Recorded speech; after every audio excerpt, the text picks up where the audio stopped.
ನಮಸ್ತೆ ಸ್ನೇಹಿತರೆ, SNC colours and flavours ಚಾನಲ್ಗೆ ಸ್ವಾಗತ.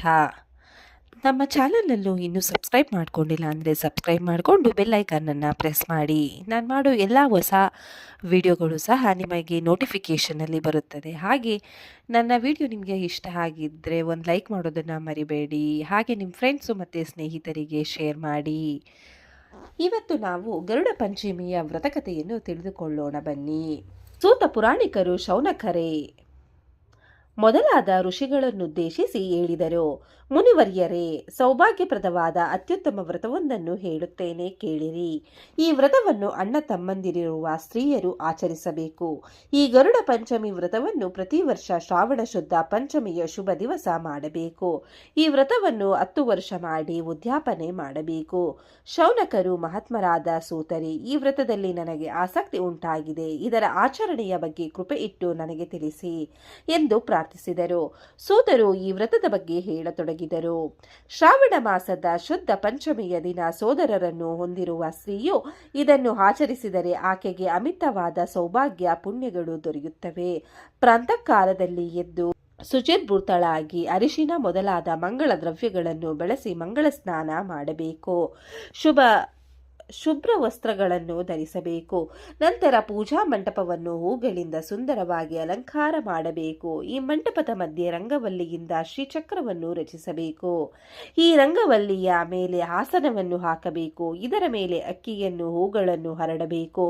ಬಂಗಾರ, ಬೆಳ್ಳಿ, ತಾಮ್ರ ಮೊದಲಾದ ಶ್ರೇಷ್ಠ ಲೋಹಗಳಿಂದ ನಿರ್ಮಿತವಾದ ಶೇಷನಾಗ ಪ್ರತಿಮೆಯನ್ನು ಇರಿಸಿ ಅದರಲ್ಲಿ ಗೌರಿ ದೇವಿಯನ್ನು ಆವಾಹಿಸಿ ಪೂಜಿಸಬೇಕು.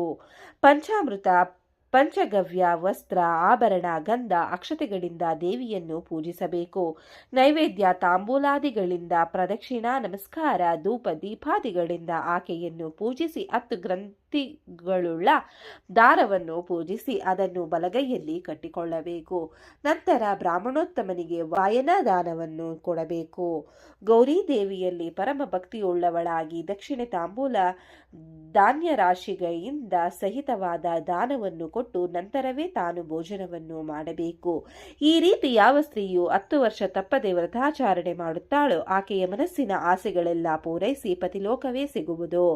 ಇಹ ಪರಗಳಲ್ಲೂ ಆಕೆಗೆ ಪರಮ ಸುಖ ದೊರೆಯುತ್ತದೆ. ಪುತ್ರ ಸೌಖ್ಯ, ಧನಧಾನ್ಯ ಸುಖಗಳು ಸಿಗುತ್ತವೆ. ಐಶ್ವರ್ಯಾಭಿವೃದ್ಧಿಯಾಗುವುದು. ಈ ವ್ರತದ ಮಹಿಮೆಯನ್ನು ತಿಳಿದ ಶೌನಕರು ಗರುಡನ ಜನ್ಮ ವೃತ್ತಾಂತದ ಬಗ್ಗೆ ನಮಗೆ ತಿಳಿಸಿರಿ ಎಂದು ಸೂತರನ್ನು ಕೇಳಿದಾಗ ಅವರು ಹೀಗೆ ಹೇಳಿದರು. ಬ್ರಹ್ಮದೇವನ ಮಗನಾದ ಕಶ್ಯಪ ಮಹಾಮುನಿಯು ತನ್ನ ಪತ್ನಿ ಸುಪರ್ಣಿ ದೇವಿಯಲ್ಲಿ ಗುರುತ್ಮಾಂತನೆಂಬ ಮಗನನ್ನು ಪಡೆದರು. ಈತನನ್ನು ಗರುಡನೆಂದು ಕರೆಯುವರು. ಗರುಡದೇವನು ಬೆಳೆದಂತೆ ತನ್ನ ತಾಯಿಯು ಸವತಿಯ ಮನೆಯಲ್ಲಿ ದಾಸಿಯಂತೆ ಇರುವುದನ್ನು ಕಂಡು ತಾಯಿ, ಇದೇಕೆ ನಿನಗೆ ಈ ದಾಸ್ಯಭಾವ ಎಂದು ಕೇಳಿದನು. ಮಗು, ಅಮೃತವನ್ನು ತಂದು ಸೇವಿಸುವುದರಿಂದ ನಮ್ಮ ಈ ದಾಸ್ಯವು ನಿವಾರಣೆಯಾಗುವುದು ಎಂಬ ತಾಯಿಯ ಮಾತನ್ನು ಕೇಳಿದೊಡನೆಯೇ ಗರುಡನು ದೇವಲೋಕಕ್ಕೆ ಹೊರಟನು. ಅಮೃತವನ್ನು ತರಲು ಹೊರಟ ಗರುಡನನ್ನು ನೋಡಿದ ಇಂದ್ರಾದಿ ದೇವತೆಗಳು ಹೆದರಿ ಆಯುಧಗಳನ್ನು ಹಿಡಿದು ಬಂದರು. ಅವನನ್ನು ಪರಿಗ ಮುಂತಾದ ಆಯುಧಗಳಿಂದ ಆವರಿಸಿದರು. ಆದರೆ ಗರುಡನ್ನು ಕ್ಷಣ ಮಾತ್ರದಲ್ಲಿಯೇ ಎಲ್ಲವನ್ನು ತನ್ನ ರೆಕ್ಕೆಗಳಿಂದ ನಿವಾರಿಸಿಬಿಟ್ಟನು. ಬೇಗನೆ ಅಮೃತವನ್ನು ತೆಗೆದುಕೊಂಡು ತಾಯಿಯ ಬಳಿ ಬಂದನು. ಕದ್ರೋದೇವಿಯು ಇದನ್ನು ನೋಡಿ, ಇದರಿಂದ ನಿನ್ನ ದಾಸ್ಯ ನಿವಾರಣೆಯಾಯಿತು, ಇನ್ನು ನೀನು ಸ್ವತಂತ್ರಳು ಎಂದು ಸುಪರ್ಣಿಗೆ ಹೇಳಿದಳು. ಇಂತಹ ಅನೇಕ ಸಾಹಸದ ಕೆಲಸಗಳನ್ನು ಗರುಡದೇವನು ಮಾಡಿದ್ದಾನೆ. ಹೀಗೆ ಗರುಡದೇವನು ಶ್ರಾವಣ ಶುದ್ಧ ಪಂಚಮಿ ಜನಿಸಿದುದರಿಂದ ಈ ಶುಭ ದಿನವನ್ನು ಗರುಡ ಪಂಚಮಿ ಎನ್ನುತ್ತಾರೆ. ಈ ವ್ರತವನ್ನು ಆಚರಿಸಿದವರು, ವ್ರತಕಥೆಯನ್ನು ಕೇಳಿದವರು ಉತ್ತಮ ಲೋಕಗಳನ್ನು ಪಡೆಯಲು ಯೋಗ್ಯರಾಗುತ್ತಾರೆ.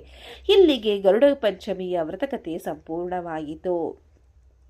ಈ ಕಥೆಯನ್ನು ಓದಿದವರಿಗೂ ಕೇಳಿದವರಿಗೂ ಆ ಭಗವಂತ ಒಳ್ಳೆಯದನ್ನು ಮಾಡಲಿ.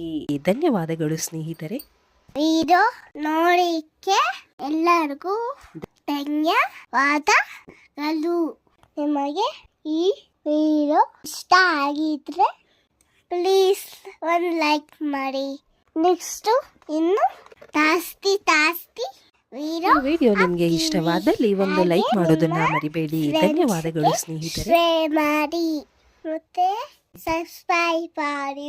Thank you very much.